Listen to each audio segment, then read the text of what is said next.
Okay, good morning. It's Thursday, January 20th, 9:01 a.m. This is a meeting of the Senate Natural Resources and Energy Committee. We are continuing our conversation to try to better define what's going on around Act 250 and other planning programs such as regional planning and municipal planning. We're really engaged, I think, in a version of problem definition. People have said, in the near term, we want to make sure that particularly we want to address housing challenges in the state of Vermont, and especially in terms of we have a once in a generation opportunity to put ARPA money to work on housing. Let's make sure that the planning process doesn't slow down that development enough to have to return a single cent to Washington, D.C. because we didn't obligate it or expend it in time. So it's kind of an open question that we've been exploring, which is to what degree is, we know there is some cost in terms of time and money to do good planning. Everyone agrees we want good planning. The question is, where and how is any sort of an unintended consequence of our planning programs adding unnecessary time or cost to the work? And so yesterday we were talking with folks on the housing side, and now we have our colleagues from A&R and NRB. So I think this is our first sort of real meeting together, and maybe our guests today can introduce themselves, because people watching at home may not have seen you yet in here yet this year. So good morning, everyone. Morning. And first in our agenda is Savannah Haskell. So Ms. Haskell, good morning. Good morning, Senator Bray. Thank you for inviting me to speak with you today. As I think most of you know, I've been the NRB chair for 4 weeks and 4 days. So I'm really excited to be here, but I think I've met most of you before, all of you before, and I think we've known each other through other past lives that I've had in Vermont. So it's nice to be here today to talk with you about housing and Act 250. Also with me is Allison Stone, our Associate General Counsel. And if you have more in-depth questions, she will be our expert because of my short tenure so far. Okay. Good morning, Ms. Stone. Good morning. Are we doing other introductions, or shall I jump in? Let's jump in, and then when we get to our A&R colleagues, we'll start the same way. Thank you. Okay. All right. Thank you. Allison and I had met with Senators Bray and Westman maybe about a week and a half ago, and we're just sort of chatting about the housing ARPA money and the projects and how Act 250 and other permitting and zoning impacts how these projects can move forward. And in that conversation, we chatted about 3 counties in particular: Chittenden County, which is our District 4, Franklin County, which includes Grand Isle, our District 6, and Windsor County, which is a combo of Districts 3 and 2, but we looked specifically at Windsor County at your request. So if I can share my screen, I can give you a rundown of some of that information. And what we were looking at is which multi-unit housing projects required Act 250 permits and what happened with them. And then also we looked at the priority at the PHPs and how many came through in a period of 2017 through 2021. Great, thanks so much. I know that one of the themes yesterday was, do we have data? So it's great that you have some information to share. And it's the 3. And if we want to get into a conversation about other counties, we certainly can put that information together for you as well. So I am going to share my screen, and I hope you can see this, if I did it correctly. Not yet. You notice how hopeful I am? Not yet. You know it's Where are you? I didn't pick maybe the right thing. There we go. Share. Sorry about that. Great. Okay, that's great. And to your point, Senator Bray, I did collapse a lot of the date columns over here because otherwise we'd be scrolling left and right and it would get a little cumbersome to be able to follow. So while the NRB does track applications more broadly and provides this information in our annual report to the legislature, we don't typically break out our housing as a distinct segment from our other development, regulated development. But as I said, we reached out to the district coordinators in 4, 6, and 2-3 to get this information for you. And they have populated this spreadsheet for you. And again, this is just these 3 counties and not the whole state. But what we're looking at right now is tab 1, which is the projects that required permits. And then we'll take a look next at tab 2, which is the priority housing projects that were exempt from Act 250 review. And again, the time frame is 2017 to 2021. On this tab, tab 1, we limited the projects to multi-family housing projects and senior living projects. The coordinators did not include typical suburban development projects, even if they included construction of a duplex or a triplex building. There were 33 projects in Chittenden County, 3 in Franklin, Grand Isle. I'll just kind of scroll down a little bit. And then 1 in Windsor. The coordinators used the notes column for the projects that took over 90 days from the receipt of application to the issuance of a permit, and also for those projects that are currently pending with the commission. So the notes break down an explanation of what held a project up or where an application is in progress if it's pending. Can I ask a quick clarifying question on received, the status of received? Does that mean that you've deemed the application complete, so the clock is starting then, or is it from first communication, like application, initial application? That's great. And I will do a very brief synopsis of that. And Allison, please jump in if you can, if I've goofed it up. But we receive the application, and sometimes it doesn't have everything ready. So we have to get back in touch with the applicant and make sure that they've also submitted X, Y, and Z, depending on what it is. So there's an average of 22 days from receipt of the application till it's deemed complete. But of course, it can be complete when you first get it, or it can take longer, but the average is about 22 days. Did I explain that well, Allison? Yes, and I would just point everyone to the columns I and P on here. So there's column I is the date the electronic record was received, the date that the application was received, and then P is the date that it was deemed complete. Great, thank you. Okay, thanks for asking that, Senator Bray, because we get that does come up from time to time. So in overall, overall 10 projects took over 90 days, 24 less than 90 days, and then there 3 are pending. In 2020, just that year, almost 3/4 of all the applications were processed in 60 days or less, and that does include administrative amendments.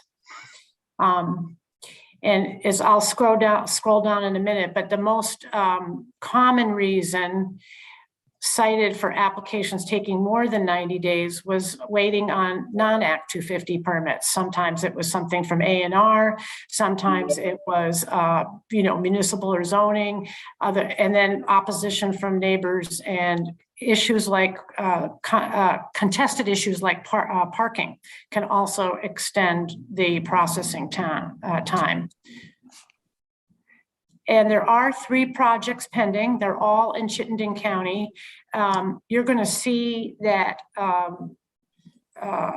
okay, excuse me, sorry about that. There's 3 of them that are pending in Chittenden County. Okay, I will move on to the PHP tab if everybody's ready, or would you like me to scroll down so you can read?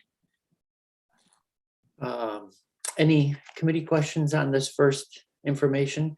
And I know that, so one, thank you so much for working with your staff to collect it. I know it's a lot of work to create, to gather all this together. So appreciate that. And we'll have a chance to study it offline. It's also on our website so that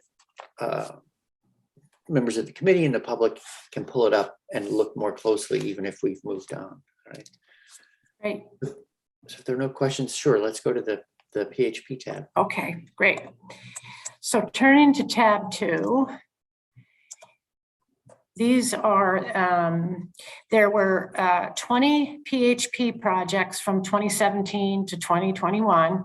19 of them were in Chittenden County or District 4, and there was 1 in District 6 or St. Albans City. So out of the 57 housing projects in these 3 counties that we surveyed from till 2021, 35%, just over a third, were exempt as PHPs. And I will show, we've got that we're all familiar with the city center or the town center in Burlington. We have it listed twice because we did issue 2 different permits. The first time around, it was calling for 272 units of housing, and the second time around, because of the change in the plans, which I think we're all familiar with from reading the stories, it was increased to 426 units. So if you look at the amount of housing that has been permitted or, permitted in the PHPs between the 2, it is 2,425. We took out the 272 units from the first city place permit because it was up to 426. And do you know what time period that reflects, sort of overall, how many years worth of work? This is the same time frame, 2017 to 2021. Yep. And I can scroll down and show you certain ones if you're more interested in reading, about the Mansion Street apartments or something like that. Just please let me know if there's any you want to see. Okay. Yesterday we were hearing about a target of 5,800 units, and I'm trying to remember I think it was a 5-year target. So it's interesting to see for this time period where we would be the same thing. Yes. In PHP development, but I'm not so sure that's they're not all going to be PHP. So, but clearly it's a significant tool, and that a like number of PHPs developed would be roughly half the number of units we're talking about developing in the near term. Okay. You had mentioned, so currently, I'm just trying to remember, you have to be in a designated area in order to get the Act 250 exemption for a PHP.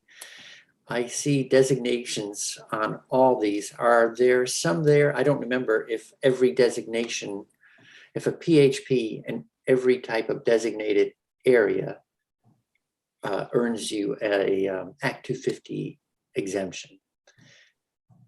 And that's where I will welcome Allison's comments.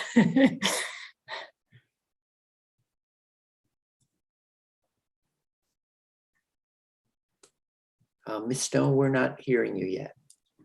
Sorry, unsuccessful attempt to unmute myself. I'm just trying to pull up the, I'm just pulling up the statute now because I am relatively new myself and have not had to apply it, but it is sort of a multi-part exemption. And we can get back to the committee Yeah. too, if it's right. Sure. Right. It's and there's discussion going on this year as in other years about which type of designations should PHPs in what type of designated area or district should merit the waiver from going through Act 250. Yeah. All right. So when you look at all this data, and you know, we've been engaged in this conversation for a couple of weeks now, inside and outside of committee, you know, good planning as efficiently and as possible. Do you have any tentative conclusions about what changes to Act 250 we might contemplate that would be helpful, or it's steady as she goes, or what are you thinking so far? Well, thank you for that question. I think the PHP designation certainly is working, as you can see.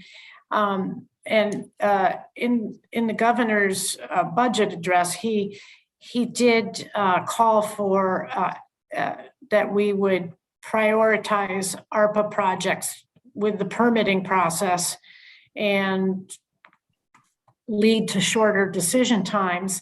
And to that end, he's suggesting and calling for 3 limited service positions, district coordinators and a program director that can help us meet that goal. And I think there are other opportunities too, if we did something like notwithstanding language, but we can talk about that a little bit more too with Maggie and the A&R comments. Okay.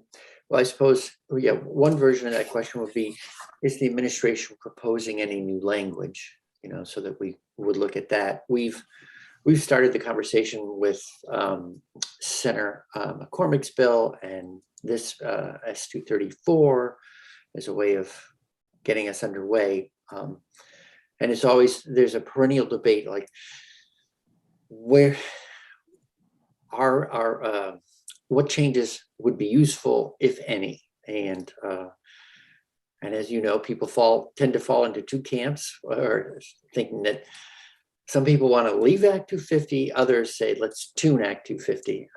Me, I'm not particularly a fan of exemptions in so far as it just lets us stop figuring things out. You know, if I'd rather sort of affirmatively move into another paradigm than just say we're stepping out of the old one. You know, Yeah. So that we continue to do good planning, we might do it under the auspices of a different program or something. Yeah. Senator Westman, I see your hand up. Good morning. So because the ARPA money and the federal money coming down will increase the number of projects. Have you thought about, is there enough staffing to in a timely way deal with this? And do you have the resources to move these projects along? Thank you for the question, Senator Westman. It definitely will increase the workload, and I don't know if you were on when I just said that the governor did put into his proposed budget the 3 limited service positions for the NRB to expedite permitting and keep it rolling along. So that would be for 3 years. So if you want to give us 10 or 15, we'll take them. Well, I was kidding. Sorry. But what I'm more looking for is, I understand that governor put the 3 in. I'm trying to understand from the workload, how they came up with 3. Is 3 enough? Is it too many? How does that all fit together? Given your chart and your analysis here, where would that all fit together? Right. And can you administratively, if you get extra staff, can you administratively say that these ARPA projects are going to jump the line and be in front of everything else? I would, at the beginning of this conversation, and as you know, I'm just delving in, but I see it as 2 tracks. So that if we get something that's ARPA funded, that will definitely get put onto a permit, it's tracked to get permitted quickly, but we also don't want to leave behind the other projects, so that we will have coordinators who will be focused on our regular, if you will, and then coordinators that will be focused on the ARPAs. Can you do that through an administrative process, or do you have to have some special dispensation or language from the legislature in the form of anything in statute or? I need to get back to you on that. I don't know the answer to that. I assumed that we would be able to do that administratively. So may I get back to you on that? Yeah, certainly. I just, if we were going to do anything in a proactive way to be helpful, Yes. Would you need language with the money going with those limited service positions in the budget that giving instruction? Now, part of I don't know if this is answering your question exactly directly, but part of the language in the governor's, proposed budget this week was that all ARPA projects will be prioritized in the permitting process, and that all ARPA projects will be subject to shorter decision times, and then followed by these 3 positions, limited service positions. My question really is, what path to get there, and do we have a role in helping to get to that path? Yep. I don't know that we would need a legislative direction on that. We currently can deploy staff as needed to process projects. Sometimes staff our staff coordinators are staffing other districts and the like. So I don't know that we would need that, but we can certainly. We already work share, to your point, right? The only thing that comes to mind is if a new governance bill moves forward, and it has, I know it had some language about having a district coordinator in every district. If there ended up being any language in a governance bill that limited that current ability to work share, which I don't think it necessarily would as currently framed, then we might need to work around that. But I certainly don't want to be in the way of getting the ARPA dollars out and doing that. But also, I will tell you from the legislative point of view, if something happens and it doesn't, and a project doesn't move along, and there is some permitting process and money got turned back around, I personally would want to make sure that people understand that from the legislative point of view, we wanted this to move along. So the language may not just be for you. Fair enough. Well, it's encouraging that there's positions, and it'd be interesting to know a little more about the 3, as Senator Westman said. Is that enough? The other thing I don't have a very clear sense of is to what degree do applications wait for NRB or district commission attention because they're busy on another application, versus how much of the time is consumed by the staff member responds in a timely way to the applicant. And now it takes the applicant time to go out and fulfill whatever obligation is, being pointed out. You need a traffic study or whatever it is. Yeah. So I don't have a very good sense of how in those blocks of 90 days, 100 days, 301 days, how much time was NRB time adding, and how much was applicant time meeting the requirements of making a complete application? Yeah. Allison, jump in, but I think it depends on the project. It depends on how organized, ready the applicant is. It depends on if they're zoning or other municipal issues, or they're waiting for A&R permits. Do you want to add anything to that, Allison? I don't think so. We don't. Yeah, I don't know that we don't track it in that way, but NRB time versus applicant time fulfilling what has been indicated to them is necessary for a complete application. Sometimes there is some dispute over what constitutes a complete application. So you might have different opinions depending on who you ask on where the holdup was. Yeah, I can tell you that I can give you an example of this morning that one of our coordinators is spending probably an hour or two with a gentleman and helping him get his application, so that working with him and walking him through it so that it is appropriate and complete. And that's not an uncommon situation for our district coordinators to take that time and forgive the expression, handhold, but to help people get through different parts of it and spend a lot of time with folks when things aren't clear. Okay, thank you.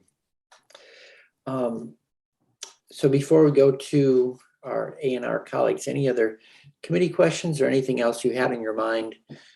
Sarah McCormick. Thanks. First of all, I want to welcome Ms. Haskell. I don't remember what the issue was, but I remember there was something I was concerned about where you were speaking for the company involved. And it struck me as you were unusually forthcoming and easy to work with. And, thank you for that. Okay. Thank you. I'm sometimes distrustful of corporate voices, but you were. Because as you say, you are newly arrived, it may not be fair to ask you this, and maybe we could just look into it later, but I'd like to know, of the cases that do take a long time, how many of those was the dispute over the questions of jurisdiction? It seems to me anecdotally that often when you hear, well, it took me 2 years to get my permit, what really happens, it took you a year and 3 quarters to lose your battle against jurisdiction, after which you filed and you got your permit. So I'm wondering about that. And I guess that's my question, is how much, and as I say, if I'll get back to you as your answer, that's an acceptable answer. How much of the delays are caused by trying to avoid jurisdiction rather than just doing the review? And I will have to get back to you, Senator McCormick. I'm sorry, but yeah, we'll look into that for you. Yep. Okay. I would just add that the spreadsheet that we provided doesn't address the JO process. It just, with the timelines that it includes, that starts at the date of a complete application. So any sort of back and forth prior to that would not be captured in that spreadsheet. Yeah, there's a whole chapter on JOs in the book of Act 250 Apocrypha, I think, like people trying to avoid being involved. Okay. Sarah Westman, your hand is still up. I don't know if that means there's another question. That means I'm not behaving myself and putting it down when I should. All right. Don't want to cut anybody off. All right.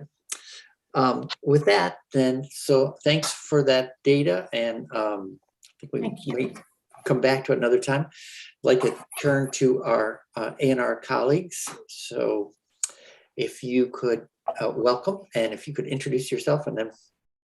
Sure. Good morning. Thank you, Chairman Bray, and also good morning to the rest of the committee. My name is Maggie Gendron, and I'm the Deputy Secretary at A&R. And while Savannah is certainly much more new than I am, I've been with the agency for a year now. So I've briefly interacted with some of you, but I really do look forward to working with this committee. I brought with me my colleague, Billy Koster, who many of you know, but has been working for a decade now in A&R is the director of our policy and planning department at A&R that definitely coordinates and manages the Act 250 permitting. And so he will be able to answer many of your questions as well. Billy, without taking over your introduction, I should leave it to you before I hop in. No, you got it. Good morning, everyone. For the record, Billy Koster, Agency Natural Resources Director of Planning. As Maggie said, I've been with the agency for just 10 years now, and prior to that, spent 10 years at the Vermont Housing and Conservation Board doing land conservation and natural resource management work. So happy to be here. I'm prepared to kind of share with you all how A&R participates in the Act 250 process, the steps we've taken internally and with the NRB to improve process in recent years, and some thoughts on how to further improve the process in anticipation of the ARPA investment. So whenever the time is right, happy to share those thoughts with you all. Okay, great. Great. Thank you both for coming in. So, Sure. Madam Secretary, floor is yours. Sure. I feel like what I have to say is not going to be rocket science for anybody. I thought it might be helpful for me to reflect back to you what I've been hearing over the past year and also in testimony this last week, both in the House and the Senate, as these committees are, I think, educating Vermonters on Act 250. It's a pretty confusing process to many Vermonters. And so I appreciate all the work you're putting into looking at the various aspects that touch on Act 250. And it's been a real pleasure for me to work with Savannah as she enters this role. Essentially,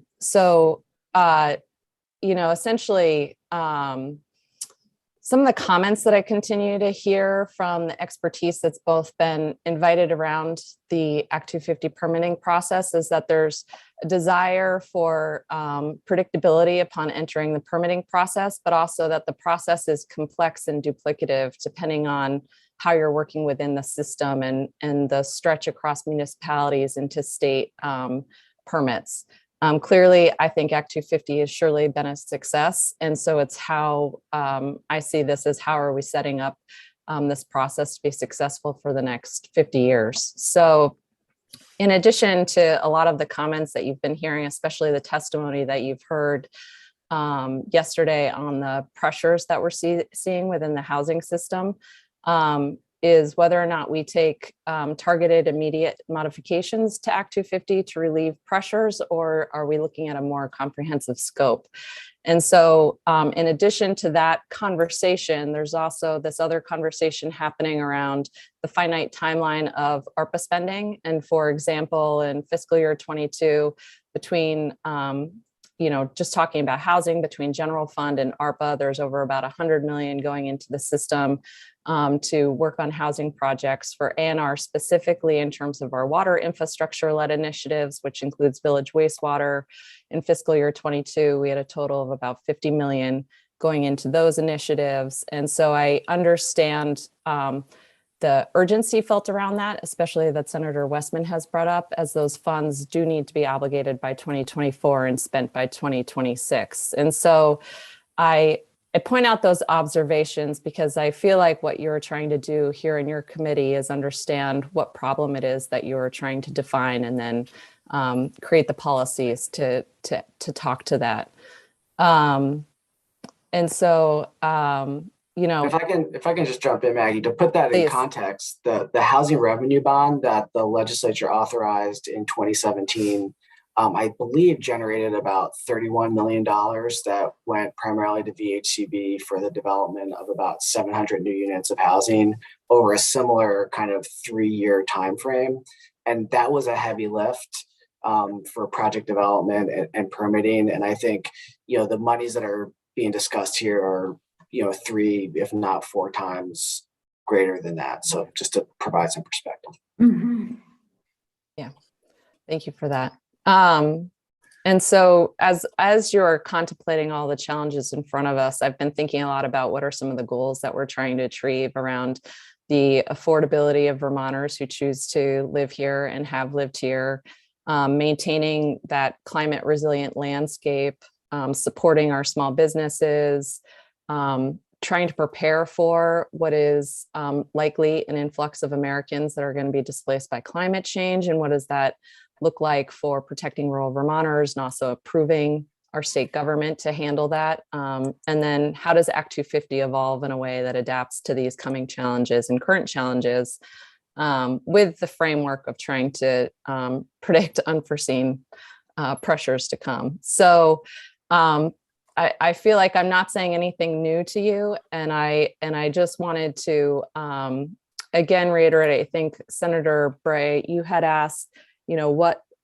would Sabina support? We certainly support the recommendations for increased attention to NRB in terms of staffing needs. I think it was the 3 positions that Sabina had mentioned. Also, that support of expediting ARPA specific projects, and being able to also, and Billy can talk to this more too, but being able to run projects concurrently within the current permitting process, which Sabina referenced as the notwithstanding language. And I know that you had mentioned that you weren't necessarily a fan of exemptions. So we would recommend to clean exemptions for downtowns and NDAs, and or an increase of the waiver of the PHP exemption unit caps that you have seen in a similar bill in the House, which is 511. So without further ado, I'll pause there. I'm sure that you have more specific and technical questions. So I'm glad Billy's here with me today. But that I just wanted to recap some of the things that I feel like I'm hearing and seeing, and thank you for your time today. Thank you. Senator McCormick. Thanks. Could you just go over again?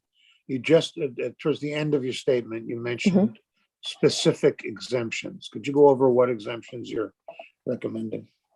Sure. I'm going to turn that over to Billy because he's much more articulate than I am in explaining it. Sure, thank you. So I think what, the 4 points that Deputy Secretary Gendron just stated were increased resources for the NRB so that they have the capacity to do the work. Legislative changes that would allow for the concurrent review of Act 250 applications alongside of DEC permits in certain instances.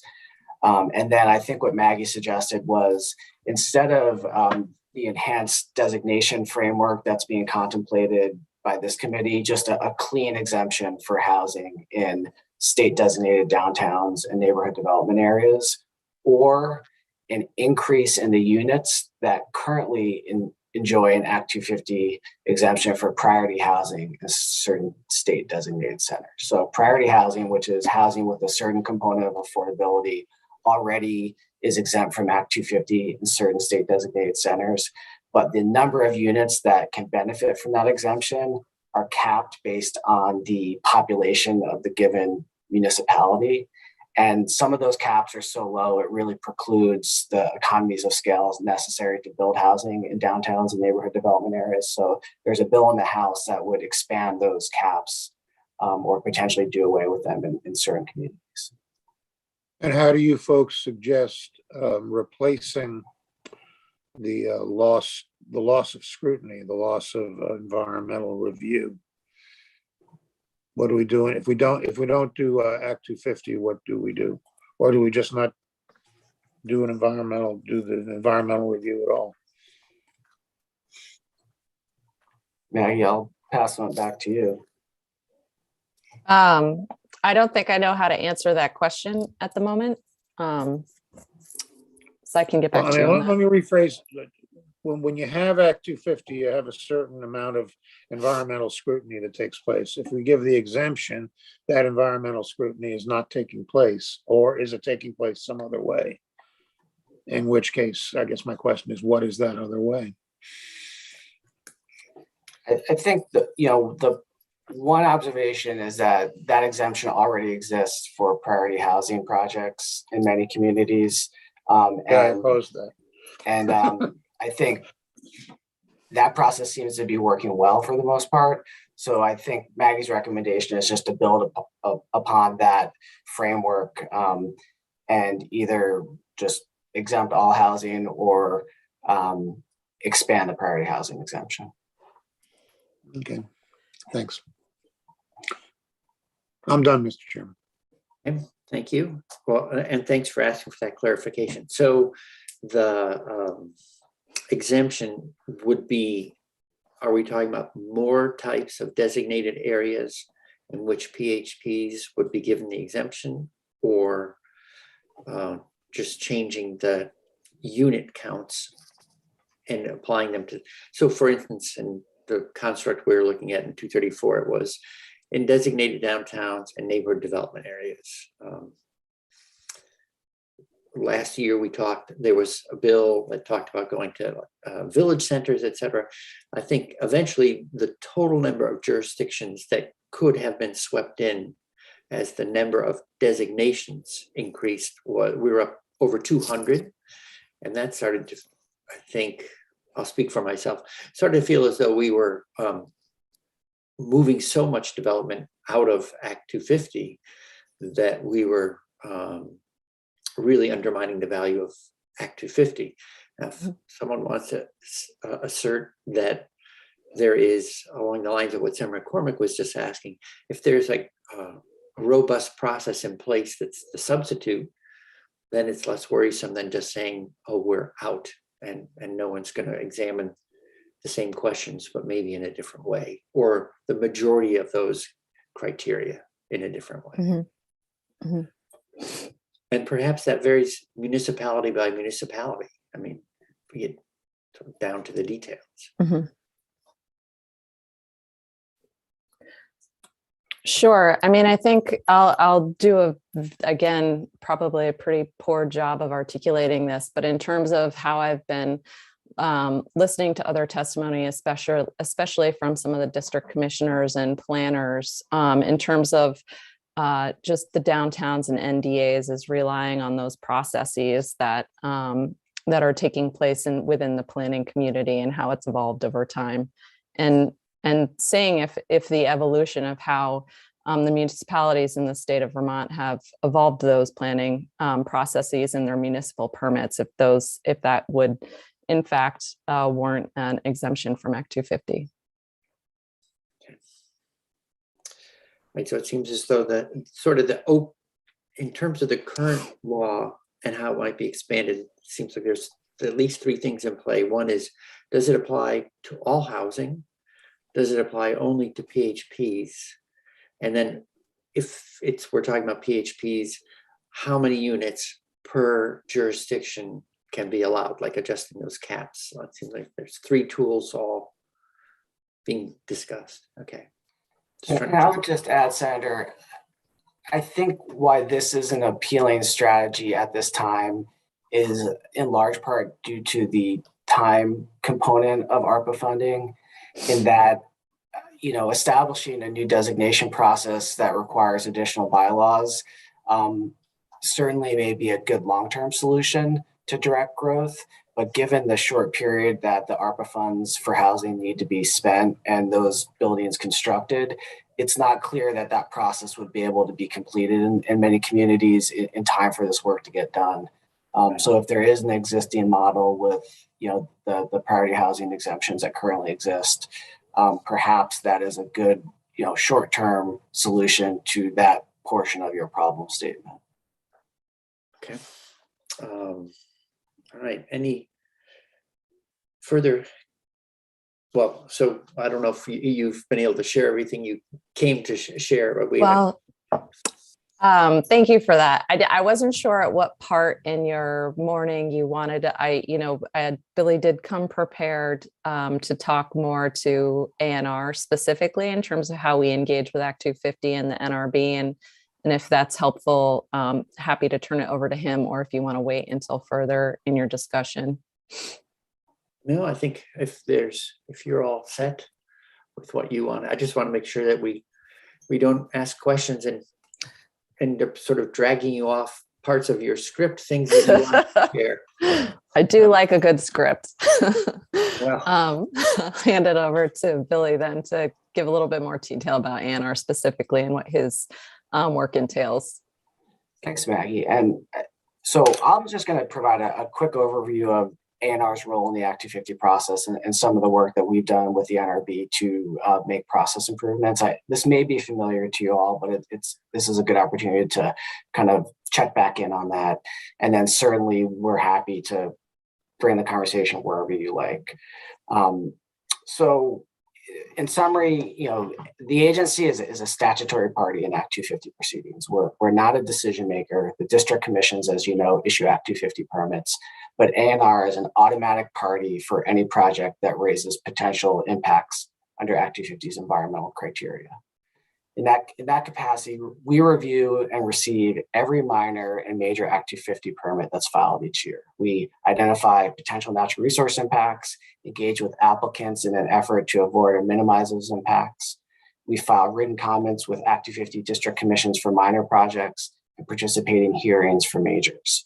We also spend a significant amount of time before applications are even filed working with applicants to assess sites, identify natural resource constraints, and provide a lot of guidance as they're developing their projects with the hope that they will avoid natural resources in the first instance. We manage this body of work through the Office of Planning, which I lead. This is a small shop within the Secretary's office. And we coordinate the review of Act 250 applications and certificate of public good applications before the Public Utility Commission. And we work with all three of the agency's departments to do that work. My office is small. We have only 3 technical and 1 administrative staff folks. They're highly effective and highly efficient. Each week, that group sends out what we refer to as the Act 250 agenda, which is an email blast to over 150 scientists and technical staff across the agency. The agenda includes links to all the new Act 250 applications that were received that week. It identifies a project lead in my office who's charged with coordinating the agency's review of it. It sets forth deadlines for internal and external comment and provides a link to the agency's natural resources atlas that if you click on it, brings you directly to the project location so you can start your review right off the bat and don't need to search for that information in the application. Each week, technical staff from the agency review those projects. They identify concerns, questions for applicants. They route those through my staff, and then ultimately we develop comments and proposed permit conditions that we file with district commissions. The planning office also works internally to reconcile any disagreements between ANR programs so that the agency is speaking with one voice at district commissions and to applicants. We've got a broad agency. Our missions, the missions of all 3 departments are closely aligned, but there are instances where different programs see things differently. So we do spend time working to make sure that we have a consistent position publicly. Our group tries to maintain a good relationship with Act 250 district coordinators. We've got semi-regular meetings with them to discuss emerging issues, process improvements, and big projects that we're aware of that are coming down the pipeline. The agency, through the Department of Environmental Conservation, also issues a number of permits that provide a presumption of compliance for certain Act 250 criteria. And the planning office helps coordinate with those DEC permits to align their work with the broader agency's interests in any given Act 250 project. This is a major enterprise across the agency. The central office and 3 departments, we dedicate at least 8 full-time equivalents each year to Act 250 work at a cost of over $1 million per year. Those FTEs are spread across dozens of staff who spend a portion of their day working on Act 250, but in total, it represents a significant investment in time, capacity, and resources to support the day-to-day operations of Act 250. So why is this relevant to the problem statement? It's relevant because it shows, the real significant role that environmental review plays in Act 250. and the kind of ever increasing scope and complexity of the environmental criteria. It places burdens on our agency staff as well as the regulated community. Vermont has a large and candidly evolving body of environmental restrictions, and they can hinder housing development. It's not a negative connotation, it's just complex, and it takes time and expertise to navigate the network of environmental regulations that the state has. And if an applicant is not fully informed around the process, is not experienced with it, there can be delays in the permitting process, as evident in some of the data that the NRB had presented. To help alleviate this, ANR has been working both internally and in collaboration with the NRB to develop resources for applicants and improvements to the Act 250 process. At ANR, we've conducted a number of lean exercises to improve our internal coordination and communication around Act 250 review, which have resulted in the creation of new database tools and geolocation resources that aid staff in their work. We maintain a library of guidance documents intended to assist applicants in navigating the Act 250 environmental criteria, especially related to wildlife habitat, and develop additional guidance materials as new issues emerge. For instance, we just published new guidance on impacts to grassland, breeding habitat for birds, which is a new category of necessary wildlife habitat that we're pursuing protection of through Act 250 and Section 248. Excuse me. We also encourage and make staff available for pre-file scoping meetings where we engage with potential applicants well in advance of their Act 250 application to discuss their intended project and provide guidance on how it can comply with the criteria.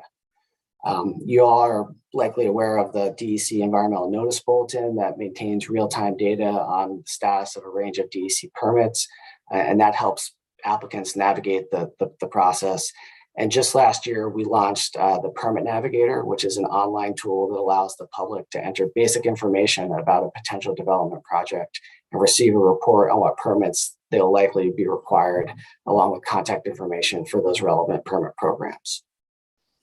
The governor has proposed additional funding to the Permit Navigator platform to expand its capabilities this year, to link it to various DEC permit databases so that there'll be full transparency of permitting across the agency, and ideally ultimately Act 250 in time, through this one portal, which would be a great asset for folks going forward. And we've also added several limited service positions in key permit programs, primarily focused on the ARPA project review. So in addition to the resources being requested by the NRB, last fiscal year, we were able to add some positions at ANR to really help with the ARPA project permitting. Excuse me, I just have a few more bullets and I'll be done. But we also worked a lot with the NRB to kind of improve the work that we do with them. We've helped with updates to the Act 250 application guide around the environmental criteria. We've provided some input on the new online Act 250 application, which will launch next month. And importantly, we've developed what we refer to as a completeness checklist that identifies for each environmental criteria what information is necessary to include in an application so that ANR can conduct a timely review. One of the biggest delays in the Act 250 process is when applicants don't include sufficient information in the first instance, and we have to go back to them and pause the proceeding and say, you need to do this additional study, or you need to supplement your application with this additional information. So we're trying to do as much as we can to make folks aware of what those necessary components are so that when they file an application, it's complete and we don't need to delay the process after that fact to supplement it.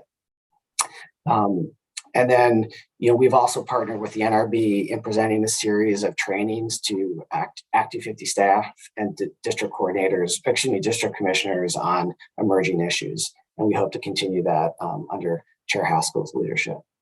So in addition to all that work that we've done, what more can be done to prepare Act 250 and ANR for this slug of ARPA work?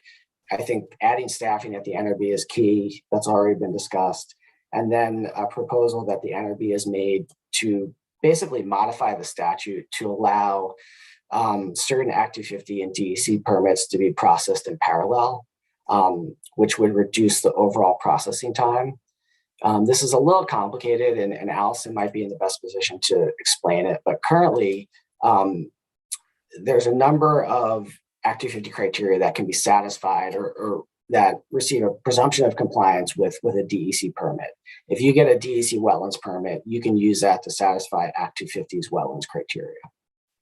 But as things stand right now, you basically have to have those DEC permits in hand or very close to in hand before Act 250 can issue their permit.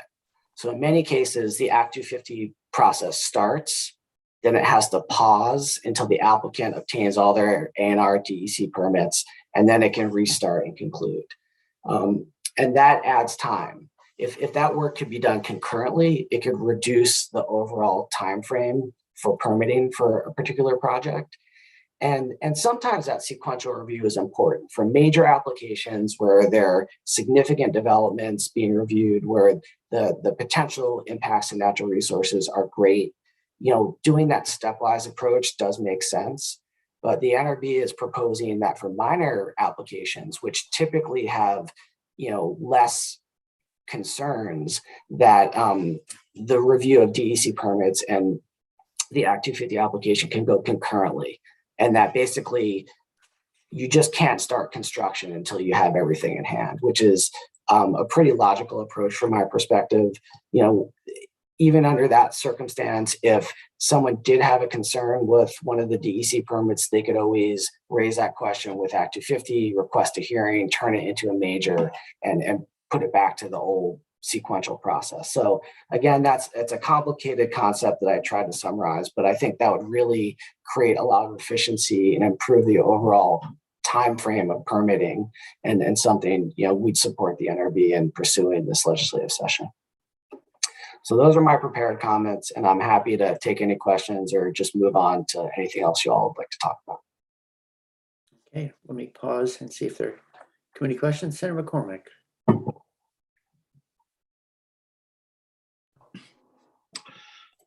You talk about doing A&R and Act 250 concurrently.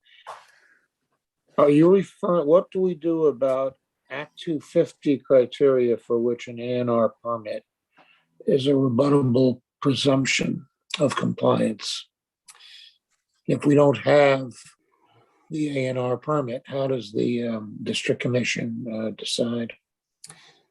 So Allison can probably speak to this from a legal perspective, but for minors where no party has raised an issue with the application, right, where they've filed comments and no substantial comments have been raised, I think what Act 250 would basically say is we're going to issue our permit with the condition that prior to construction, you obtain all your necessary A&R permits that we're relying on. So, and if you don't, then you don't get your Act 250 permit. So that's big. And if anything from those A&R permits require a major project change, you'd have to go back and fix that in Act 250 as well. But that's very unlikely with these minors. So basically, you get your Act 250 permit, and then you'd be able to start construction as soon as those A&R permits were issued. Well, minors often, usually by the word minor kind of implies it. They go through fairly effortlessly because they're minors. They do, but they often have to pause to get those permits lined up. Not every applicant knows that they have to start the A&R process before Act 250. It's a small change, but it would free up a lot of time for people. Okay, it sounds. I'm not going to engage you in a debate right now. I just want to say it sounds to me like they still have to wait on A&R for the permit. I don't know if anything is gained in terms of speeding things along.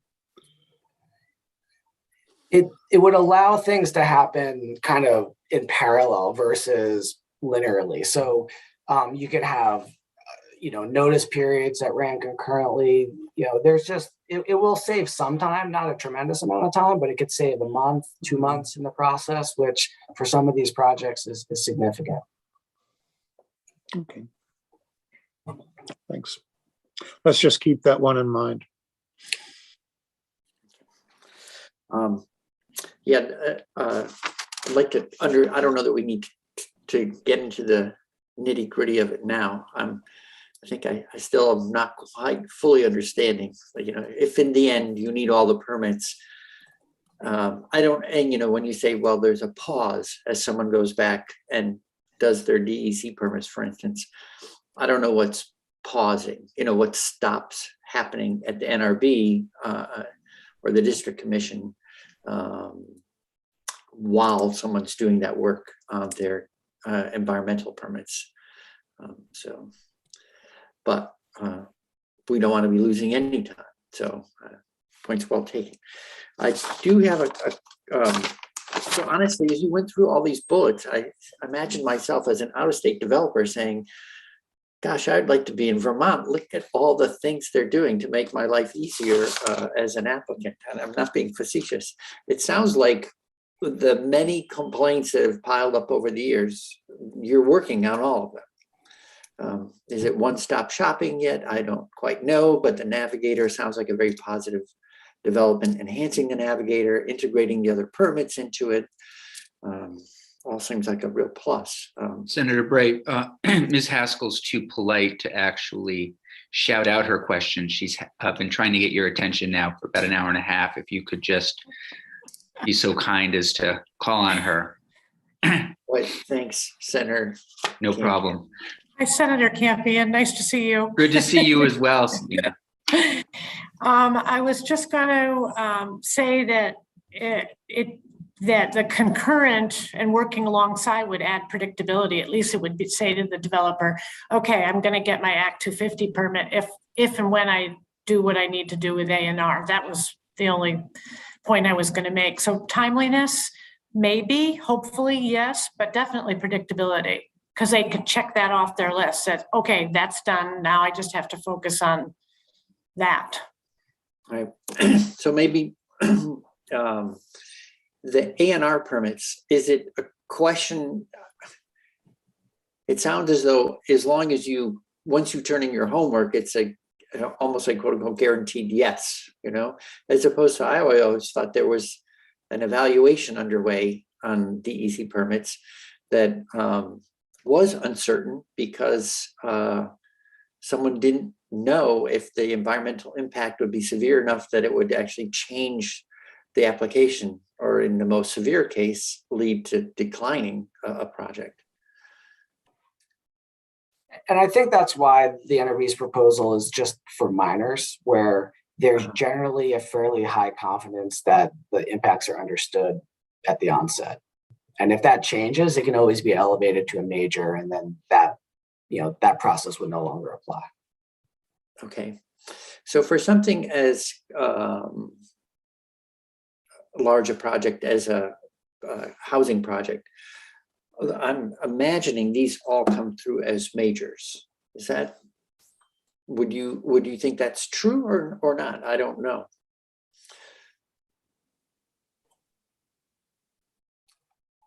I believe our spreadsheet says whether the projects were minors or majors, and a number of them were minors. I don't know the breakdown, but we could. Yeah. Pull that up. It's like most 73% were processed in 60 days or less, and that did include administrative amendments. So yeah. Okay.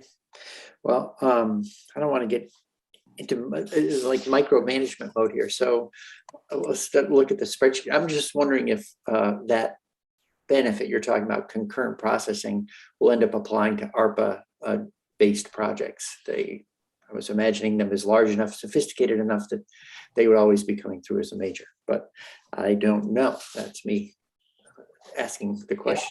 You know, I think that there are certainly housing projects that are larger, that if they're in developed areas with existing water, wastewater infrastructure, the site characteristics are well known, that the environmental review is fairly straightforward and doesn't necessitate a hearing. They may raise concerns due to aesthetics or other concerns from the community, but in many of our kind of downtowns and neighborhood development areas where the natural resources are well understood and where there's been a history of development, the environmental review can be fairly straightforward. That's not always the case, but it certainly can be. Okay. Thank you. funding needs. So you mentioned that I don't know the governor's budget proposal as it pertains really to NRB plus ANR in terms of your staffing commitments. But are you feeling like you'll have sufficient additional funds to implement any of the measures you think that would be helpful to helping make get all these ARPA dollars through the system and applied to projects? Sure. Go ahead, please. I was just going to say on an agency-wide level, we were supported in fiscal year 22 by the legislature as an agency. This is just doesn't to add positions that were limited service positions for the term of the ARPA dollars in order to be able to both prioritize those ARPA projects, but also with the increased workload that's going to come with what we assume to be permitting and regulatory environment. We have about across the agency, all three departments, including position within the planning and policy department of 15 total positions. I think 20 total positions actually. I can confirm that for you, but well, I think want to make sorry, I was going to say one of the items that Secretary Moore and I continue to raise that is just a very real situation that our entire workforce is seeing is while we might have access to those positions, the finding the folks to fill those positions is more difficult than it has been in the past. Okay. Well, so thank you for that. And I think what I was thinking of is I always want to make sure that when we're talking to operating agencies and departments and the board, that we're not just, it never comes across as we're just asking you to pedal your bicycles faster. Like we want to provide resources so that people can succeed in their jobs without undue stress. Like we're actually we're on your side, so it sounds like you've already worked through that. Some years operating areas are reluctant to ask for support, and I'm just hoping that sounds like it's not the case in this cycle. So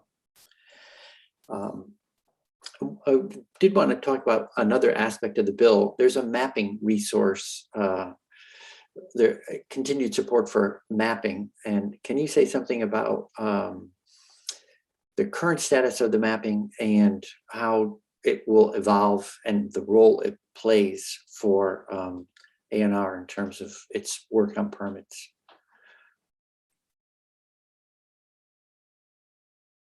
Sure. So we, as I mentioned, maintain the ANR Natural Resources Atlas, which is a publicly accessible web-based portal to a significant amount of georeferenced map data. It has different layers for different natural resources information that's maintained statewide.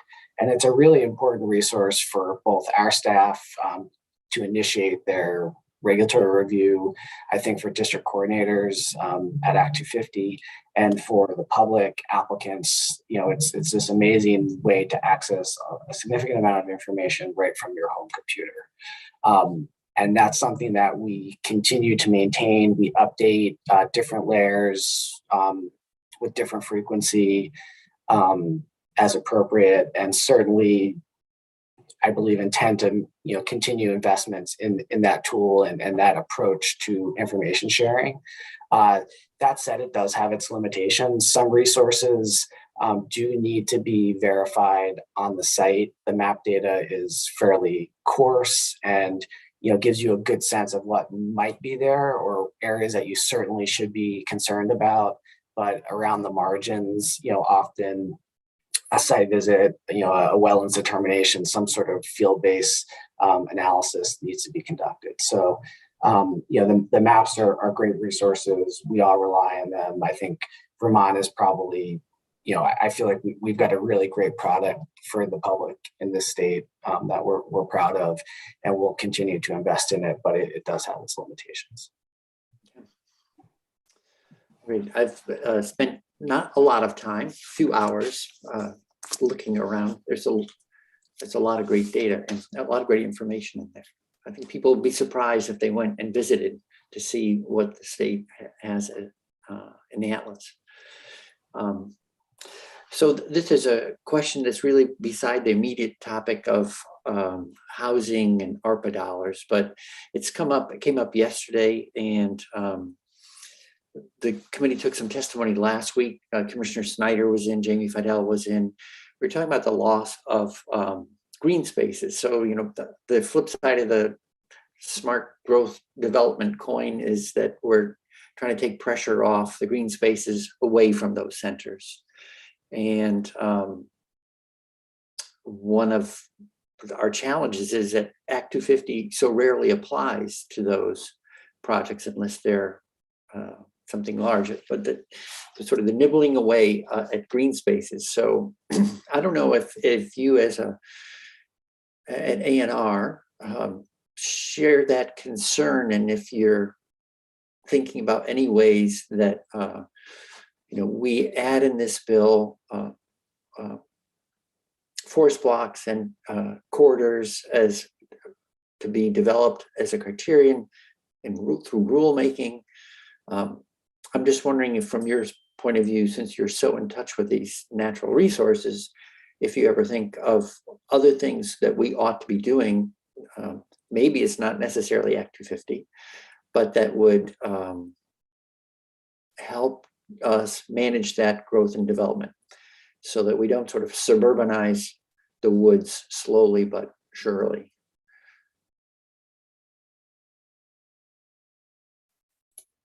I mean, just from an agency perspective, I certainly rely on Commissioner Snyder and the other commissioners to talk through this with me. I haven't thought through it in terms of providing testimony for you on that today, but happy to in the future. I don't know if, Billy, you have additional context here in terms of our more rural communities, but it's certainly something that's been talked about in the past. I've seen testimony on it previous.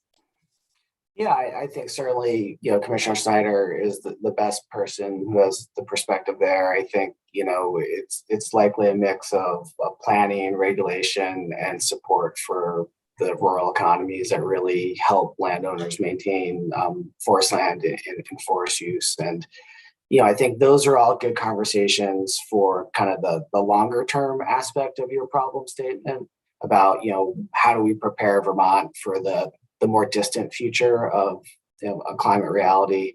Whereas, you know, I think the focus on the ARPA funding for housing, you know, many of those solutions may take a longer term to implement. Right.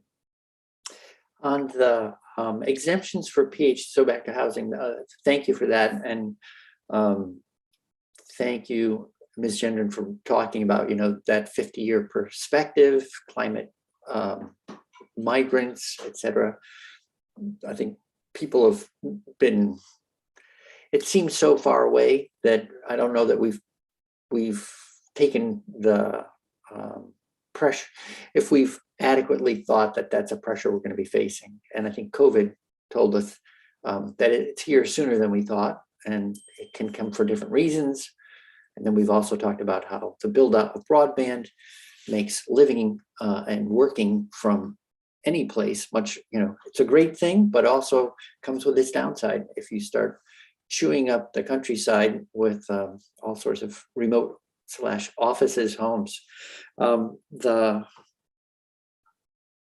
Back on priority housing projects, have you thought about this from the perspective of a time limited exemption, you know, or building in reporting so that we'll have a better sense of how well the new way of managing housing performs? And if we, I mean, do we have a good way, do we already measure and observe well enough to know that we might say, we did this with good intentions, but now we're seeing some downsides to it?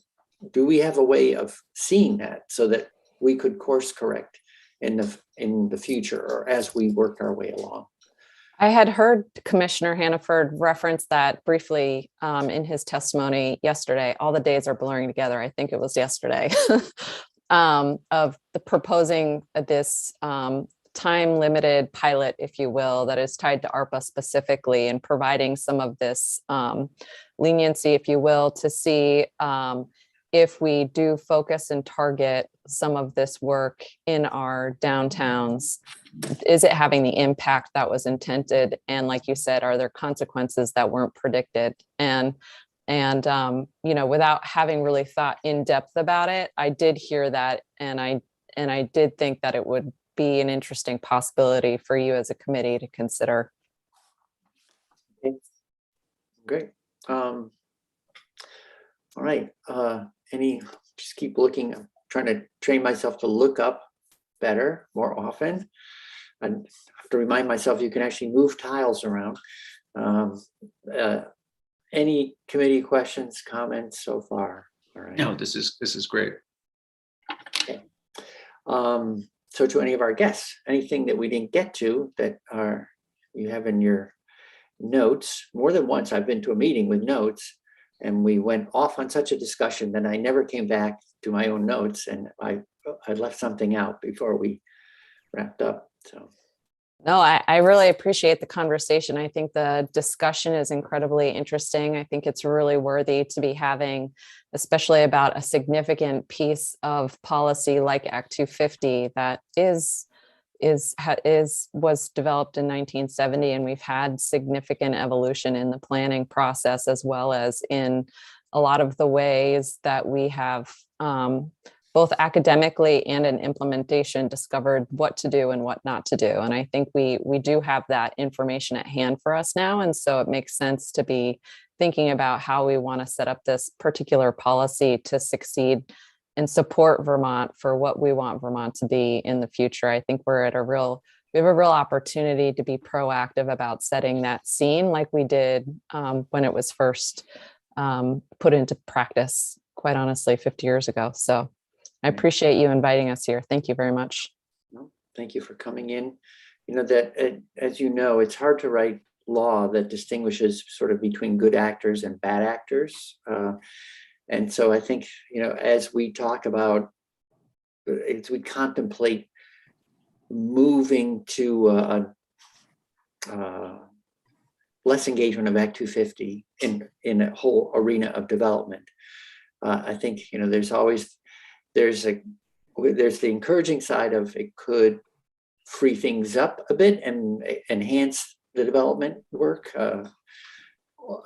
but it could also, it creates a potential for, sounds a little heavy, but abuse, you know, like development when we would not have welcomed had Act 250, the original process, been in place on reviewing that project. So, but there, I don't think you can write that into law. So that's why I'm thinking about the observation and monitoring parts. Right. Well, you know, yesterday we had really split our morning into two parts, but I think this morning we've naturally enough fallen into discussing all of it at once.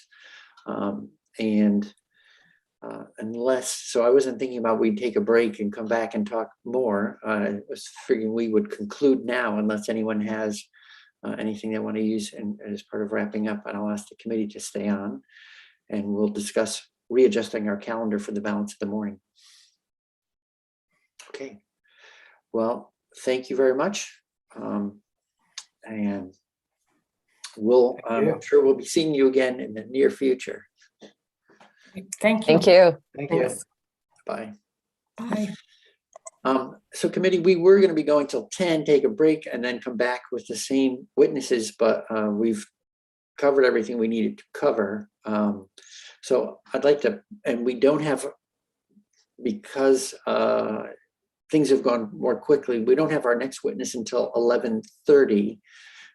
So we would have basically an hour from now till then.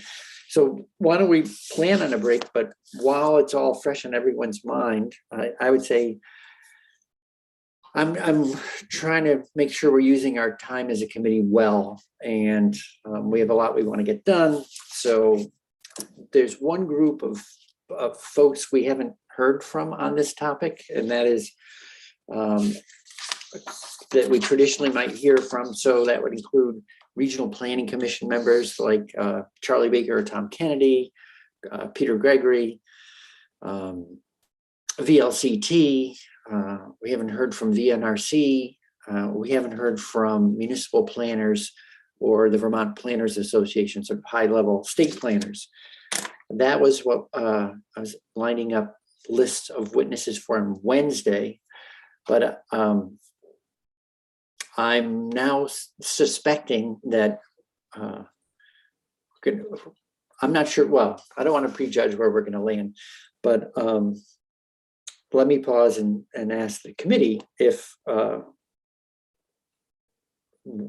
the regular question I have is, what questions do you have and who do we need to hear from? Senator McCormick, I know this is near and dear to your heart, so it seems like there's a big fork in the road. Either we're sticking to Act 250 or we're basically modifying Act 250. Well, I hear from people who are not happy with Act 250. We hear about time spent. And I think we really need to get, that is a quantifiable question. A lot of questions are more philosophical, more value oriented. But in this case, that's how much time does Act 250 actually take and what is done with during that time? What are the situations that take time? I think that's something we need to get a quantitative answer to. Another thing is that people who don't like Act 250 often refer to it as, they refer to themselves as being made to jump through hoops. And you hear that expression a lot. And the contradiction of that would be, no, you're not jumping through hoops. The review is meaningful. If it's just jumping through hoops, we probably shouldn't limit the exemptions to housing. It should be everybody. Maybe repeal Act 250 if it's just jumping through hoops. On the other hand, if it's a meaningful review, then I think we need to be very hesitant to give exemptions. And the argument is made, well, you're dealing with the same criteria, it's still the review, but someone else is doing it. And here, just for a little bit of historical perspective, Act 250 was only half the criteria. The other half of what Act 250 is about is the process. And the process is supposed to be done by district commissions, specifically because Act 250 is not supposed to be bureaucratic. It's why A&R doesn't get to do it, because that would just be the bureaucrats doing it. It is not supposed to be a state project. These districts are fairly close to home, but it's not supposed to be up to the towns, because the towns have one perspective. They have their say. They're one of the, and then we get to this issue of duplication. The towns have their say, but that the neighborhood should have, the larger neighborhood should have its say as well. And in behalf of the state. These are state concerns, they're state assets that are being protected, the assets of the people of Vermont. And so I have never seen an alternative to Act 250 that actually provides for those values in the process. And I think we need to look at that. The question I asked earlier is, if we do give exemptions, what's taking the place of Act 250? And again, I want to emphasize that is not simply a matter of criteria. It's a matter of process. So that's where I want to look. It actually gets reduced to just a handful of questions. Okay. Is it just jumping through hoops, or is it meaningful? If it's meaningful, what do we do about replacing what we would be losing? The spreadsheet that we had from Ms. Haskell was pretty, large enough, complicated enough, hard just to really review it while also listening to her talk. I think I would encourage people to go back. I'm going to do it myself and look at that spreadsheet. It does quantify. There's a series of columns to the right that quantify the number of applications, total amount of time in the process. And under Chair Snelling, one of the things I think that really improved in their annual report was reporting out time to process permits. And frankly, it's much more timely than its reputation, I would say. Yes, it is. And it is much more timely than its reputation. And where something has taken a long time, I think Woodstock, the affordable housing project in Woodstock, which is pretty close to home for me, was unfortunate. The delay was unfortunate, and but I also think that was an anomaly. The usual poster child for Act 250 takes too long. The poster child usually is a ski area, and the fact is, I'm not sure that that's a correct assumption that something went wrong because it took so long. I could say that the long delay there is an example of Act 250 working correctly. I made a lot of my living for many years off of skiing, so I'm not anti-skiing, but just as a matter of fact, ski areas are high elevation, they're water sources, they're ledgy, they don't perk well often. They cause traffic because there being large numbers of people from outside coming in concentrated groups, certain times of the week and so on. Ski areas, and I say this as someone who, as I say, made a lot of my living off of skiing. I've got friends in the skiing industry, but they are environmentally problematic by their nature. And if that's the example of Act 250 takes too long, maybe it took exactly as long as it needed to take. Well, and there's somewhat anomalous applications, so I don't know that it's good. I don't know that it's quite fair. Not that that counts for point of argument, but I don't know that it's fair to hold them up as a typical case. Right.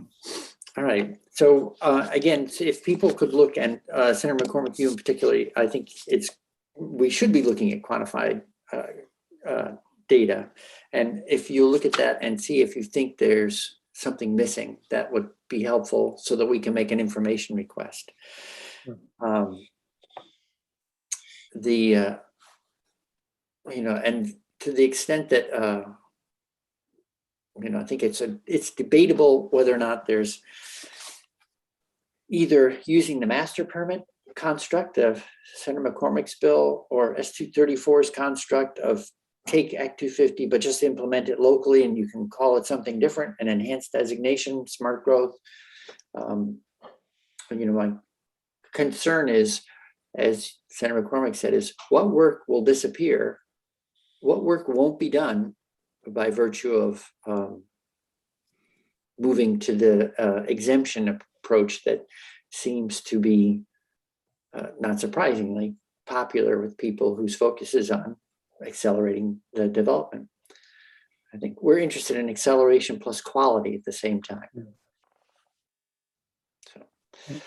So, any committee thoughts? Well, and I'll just throw out this other one again. It's frustrating that one of our other major areas of jurisdiction and shared interest in the committee is the green spaces of Vermont, and Act 250, other than when maybe a ski area shows up, it so rarely applies to those projects.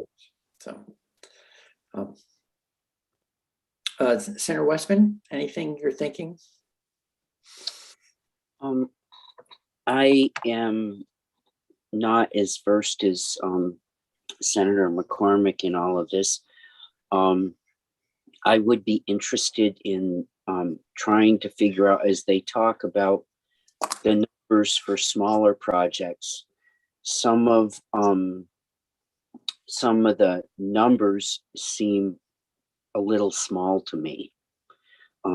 you know, in small villages like, you know, I think about in my county, Hyde Park or Jeffersonville, they when you start talking about projects that are, you know, 15 or 25 in their nature, it, you know, I'm not sure if they're in the same position, and I'm not sure where that idea of where that limit gets set. I'm not sure if it's the right limit. Right. So we're talking about the number of units, the maximum number of units allowed as a PHP by town size. Yep. Yeah. Yep. Okay. You know, Right. The lowest limit right now is 25. So, yep. And I think that's for towns of 3,000 and under, something like that. Okay. So, Yep. well, there's an economies of scale that go along with it. You know, I know that in Bristol, there's a project getting underway now, and they wanted to make it bigger, but there were a variety of constraints. There was negotiating back and forth, and I think it grew from like 16 to 20, which is a decent boost. But and from everything I'm hearing, those units will be fully subscribed almost instantly. You know, like. Well, we have a what is kind of a mixed elderly housing project or facility in Little Jeffersonville, and the backup in my town that I see for older people that don't want to leave the community with limited elderly housing in the community. I'm not, you know, and that project's right at I think it's either 22 or 24. And I look at it and say, well, a lot of these people that wait for places to open up there, and what they do is they cause a backup in middle income houses for families, because you have people all over town living in their existing older home to do that. Right. And what I don't like is you're going to do a project that's extremely needed in the community in an elderly housing project, and for them to say, well, we're going to turn this to 24 units instead of 35. And what do we get out of that, and what does it mean? Right. Yeah, you're reminding me of something that I've forgotten about. It's been pushed back because there's so many other things going on, and that is, it's just seemed to me a sad state of affairs that in so many Vermont towns, you have to leave that town if you need to go to elderly housing. Absolutely. And you've grown up there. So yep. That's a very well, jarring.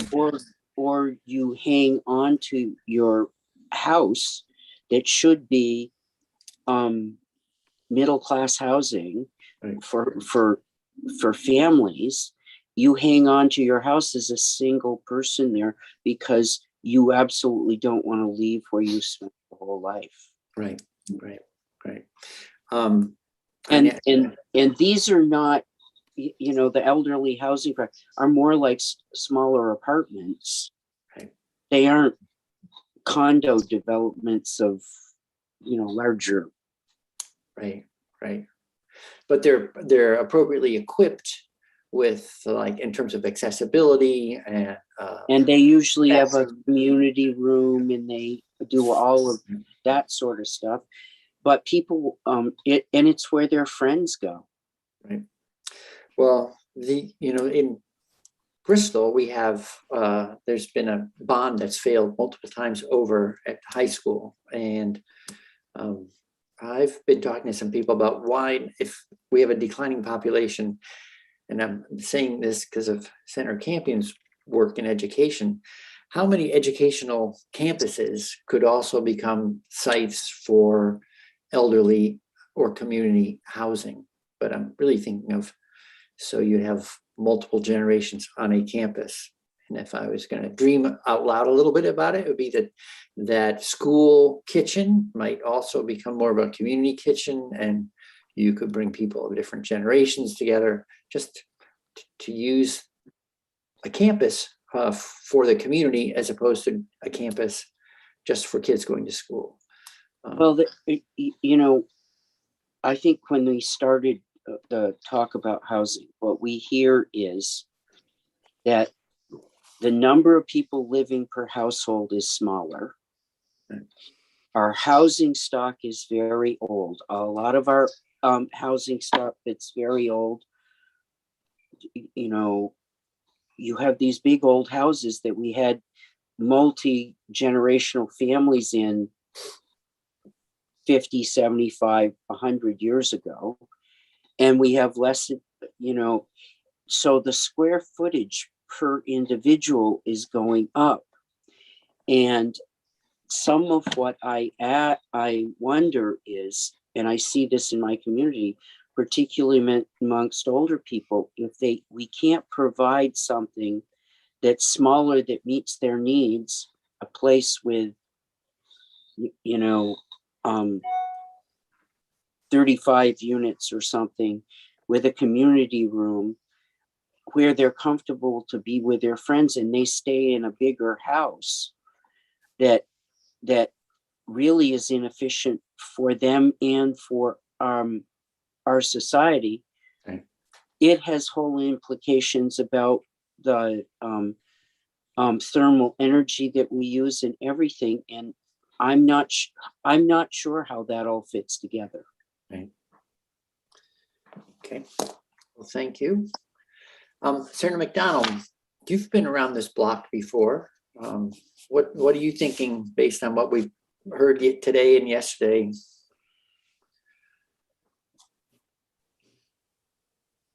Your mic isn't going yet. I don't understand what our goal is. If we're going to revamp that Act 250, it should be part of a strategy to achieve a particular goal. When Act 250 was passed, it was a two-part proposal. One, there would be local boards to enforce, interpret, and work on zoning that would be throughout the state. And what we got was the boards that worked on development, but there was no state zoning and there was very little local zoning. So we've been working on half a loaf for 50 years. I don't know what it is. The goal is to change Act 250, or is the goal to get people to live downtown? And if we want to get people to live downtown, we should be focusing on, we should stop building roads to where we don't want people to live.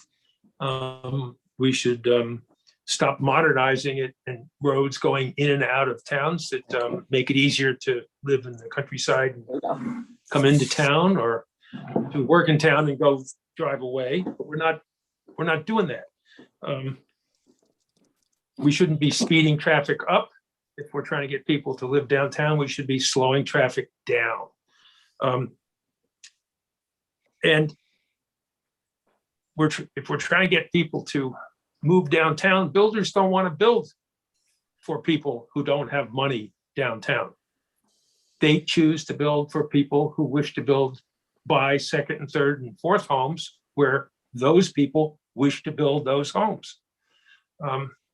So I don't think we've said what we wish to do. I hear over and over again that that construction and developers would like to make more money constructing and developing, and that it was costly to go through the permit process, and they would like to get rid of that permit process so that they can make more money developing and building.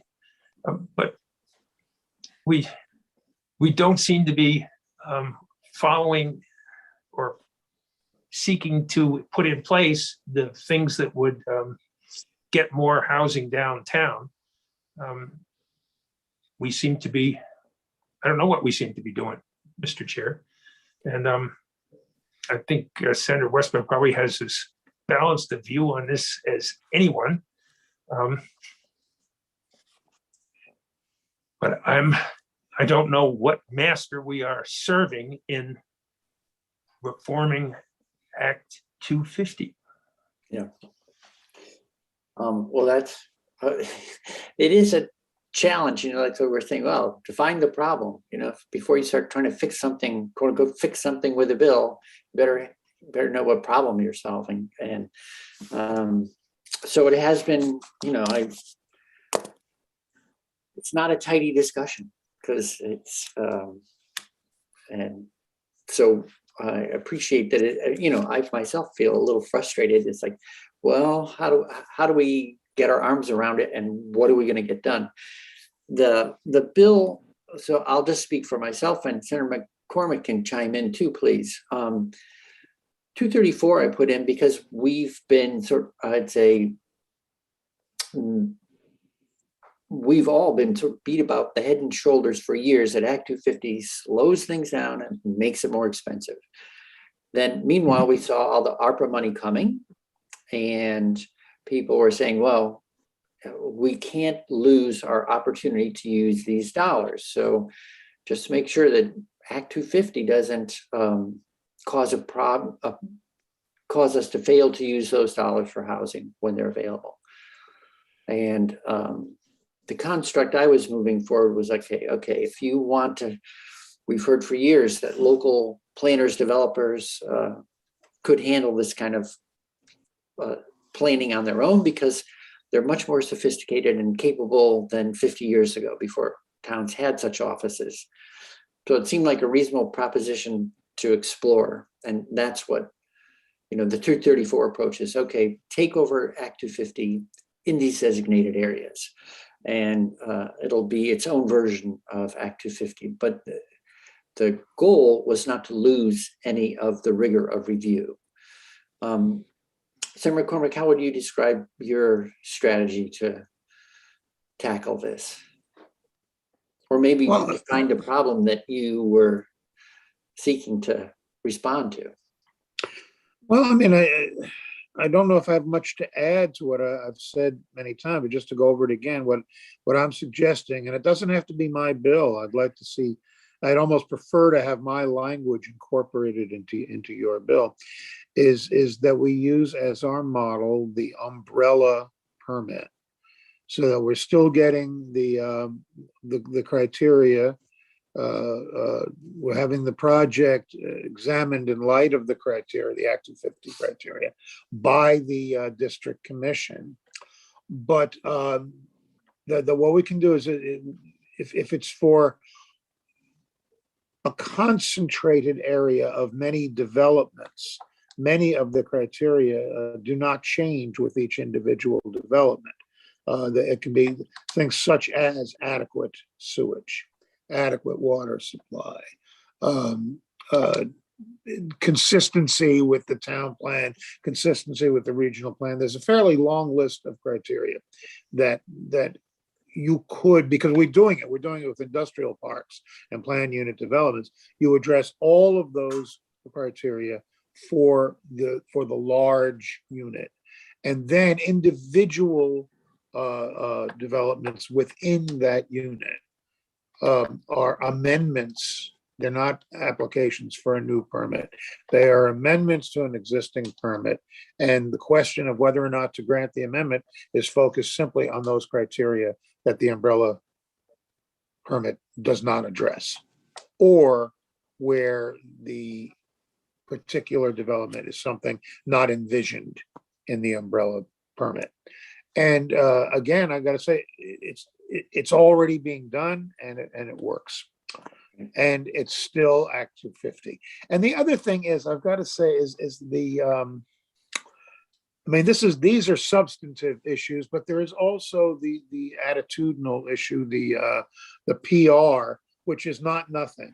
And that is that as I had said years ago, when an Act 250 exemption was actually put in on certain kinds of development, I said I give John McClary a couple of months to get his editorial out. Well, it was out in a matter of days. And as a colleague of mine who will take credit if he wishes, said to me, he said, probably McClary already has it written. And all he has to do is hit the send switch to get it out. Is that the idea is, yep, see, they're admitting it. Act 250 is bad for development. And Act 250, the whole idea, and I think Act 250 has succeeded, is that it did not say, don't develop. It said, develop, but when you develop, do it right. And that's really all we're trying to do. So there, even if we can actually duplicate the Act 250 process in some other process, well, first of all, then I'm not sure what we're gaining. But even if we could, is that it's also, I don't want to give the there is still an element in our state, fairly loud, fairly large, saying that basically being responsible towards our environment is a bad idea. That being responsible about the environment is bad for business, and the primary business of the American people is to do business, and it's the bottom line or nothing. And I don't want to put wind in that sail. Okay, so Senator Campion. Yeah, it's interesting. I'm wondering if this committee needs to hear directly from people that have started projects, failed to get projects done. We're hearing a lot of things from, I don't know, I think about it like with the education committee, you need to hear from the teachers, you need to hear from the families, you need to hear from the students. And, we keep talking about, we're hearing this, we're not hearing that. Let's hear from some developers. Let's hear from some people who are really struggling out there to put stuff in. Let's understand this problem. I'm not sure why they're not at the table. Right. So that I think would help clarify a lot of this. Okay. And they may have associations, I'm not sure. I'm unclear on that. Right. So anyhow, that I think would be very helpful to me. Okay, great. I think so. I had Mr. Chair, yeah, Senator McDonald. Senator Campion is right. I mean, we've heard from developers what they want is certainty. They want low risk. They don't want to be, start something and be dragged along and not have it completed. And we know that, but what can we provide that eliminates the risk, and which is proper zoning downtown, which Act 250 didn't have to begin with. But you've got to answer the question that Senator McCormick has. Does eliminating the risk downtown mean that you don't have you don't take Right. environmental issues in the downtown to heart in order to get the exemption? And when we say that Act 250 slows things down and makes things more expensive, I don't disagree with that. But in surrounding states in New England, things are speeded up, we hear, and then they overbuild and they have empty, they built stuff that is not occupied. They have more bankruptcies. They have more boom and bust. They put a lot of people working when the economy's going one way, and a lot of people get employed when things go south. And in this state, that doesn't happen that way. Right. We do not witness the boom and bust the way other states do. So slowing things down and making and covering all the bases is a good thing. Slowing things down and making things more expensive is a bad thing.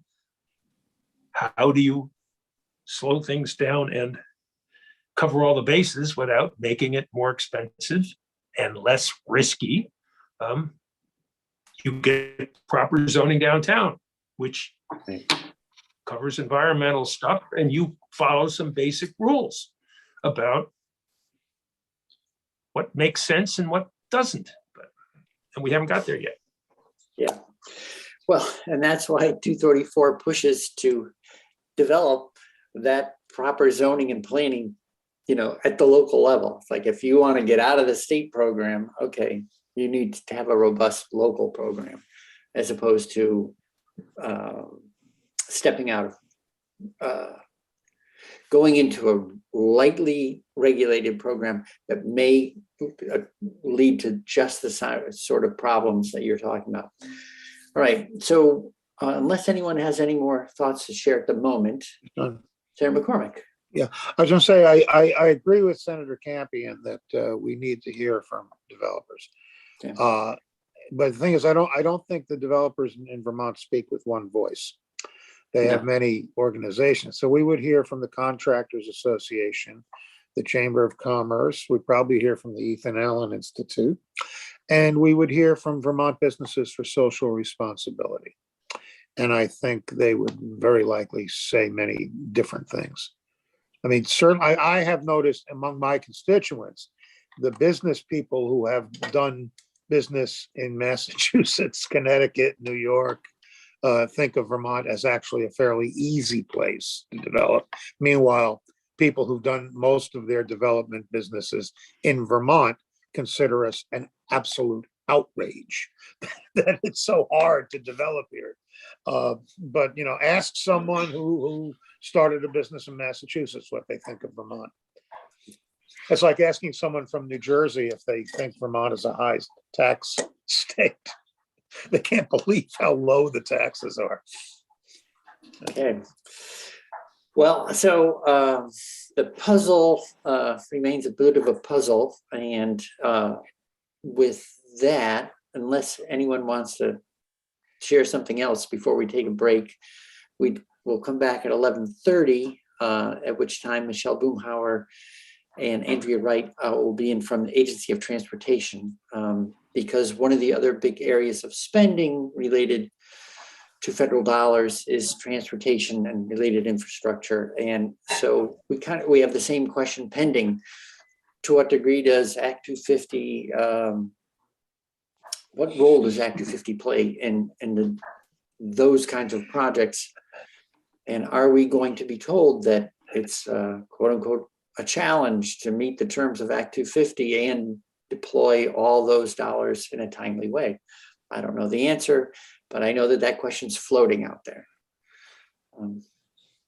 Okay, so thank you.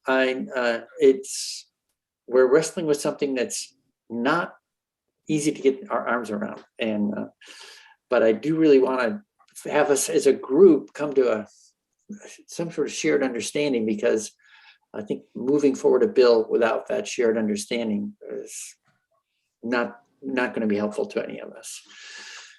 Okay, so great. It is 11:55. So we have a 35-minute break till we reconvene, and we'll wrap up with VTrans, and then we'll be done for the day. So thank you, everyone.